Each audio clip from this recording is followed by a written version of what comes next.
ओम श्री सद्गुरु देवाय नमः। श्री श्री राधा कृष्णाभ्याम नमः।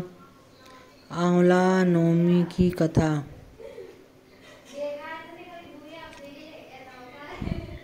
आंवला नवमी अथवा आंवल्या राजा की कथा।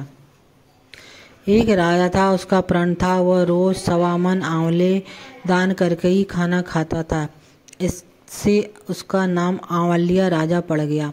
एक दिन उसके बेटे और बहू ने सोचा कि राजा इतने सारे आंवले रोजाना दान करते हैं, इस प्रकार तो एक दिन सारा खजाना खाली हो जाएगा।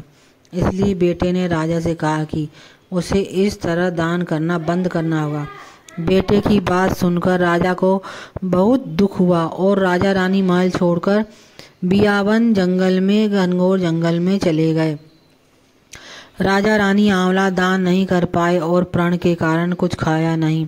जब भूखे प्यासे 7 दिन हो गए, तब भगवान ने सोचा कि यदि मैंने इसका प्रण नहीं रखा और इसका सत नहीं रखा तो विश्वास चला जाएगा। इसलिए भगवान ने जंगल में ही महल, राज्य और बाग बगीचे सब बना दिए और ढेरों आंवले के पेड़ लगा दिए। सुबह राजा रानी उठे तो देखा कि जंगल में उनके राज्य से भी 2 गुना राज्य बसा हुआ है। राजा रानी से कहने लगी, रानी देख, कहते हैं कि सत मत छोड़े, सूरमा सत छोड़िया पत जाए, सत की छोड़ी लक्ष्मी फिर मिलेगी आए। आओ नहा धोकर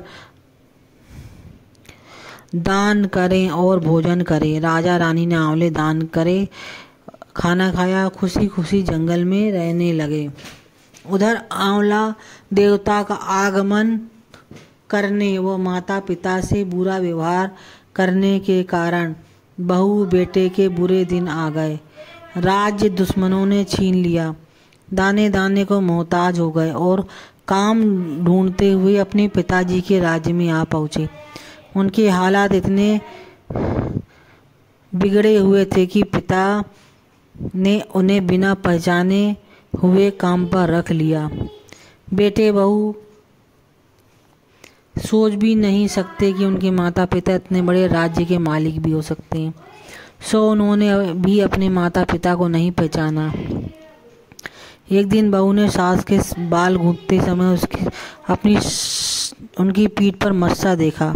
उसे पहचानकर वह रोना आने लगा कि ऐसा मस्सा तो मेरी सास के भी था। हमने ये सोचकर उन्हें आंवले दान करने से रोका था कि हमारा धन नष्ट हो जाएगा। आज वे लोग न जाने कहाँ होंगे। यह सोचकर बहू को रोना आने लगा और सासू माँ ने उसकी रोने की आवाज़ सुनी और आंसू सासू माँ की पीठ पर गिरने लगे। रानी ने तुरंत पलट कर देखा और पूछा कि तू क्यों रो रही है। उसने बताया कि आपकी पीठ जैसा मस्सा मेरी सास की पीठ पर भी था।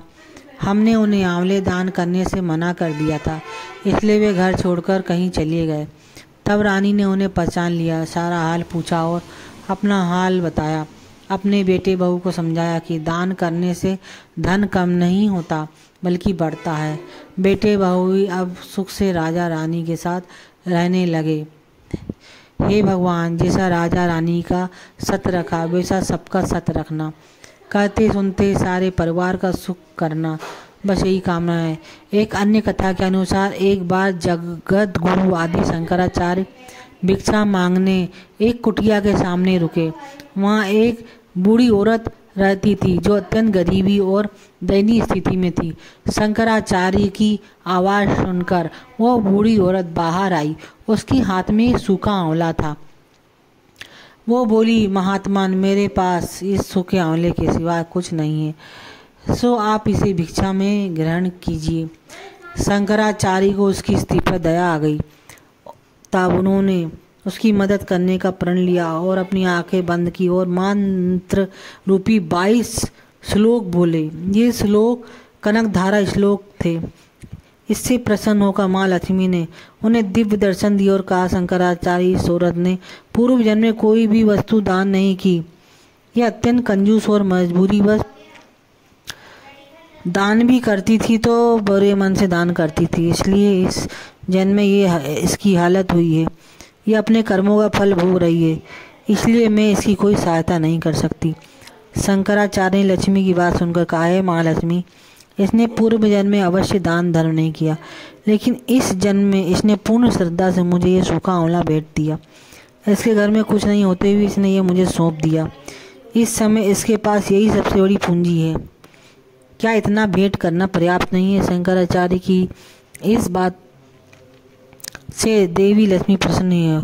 उसी समय उन्होंने गरीब महिला की कुटिया में स्वर्ण के आंवलों की वर्षा कर दी। तब से ये आंवला और शंकराचार्य की कथा शास्त्रों अनुसार सनातन धर्म से प्रचलित कथा है, ये और सत्य कथा है। बोलो श्री शंकराचार्य भगवान लक्ष्मी मैया की जय, विष्णु भगवान शिव शंकर की जय, अक्षय नवमी की जय।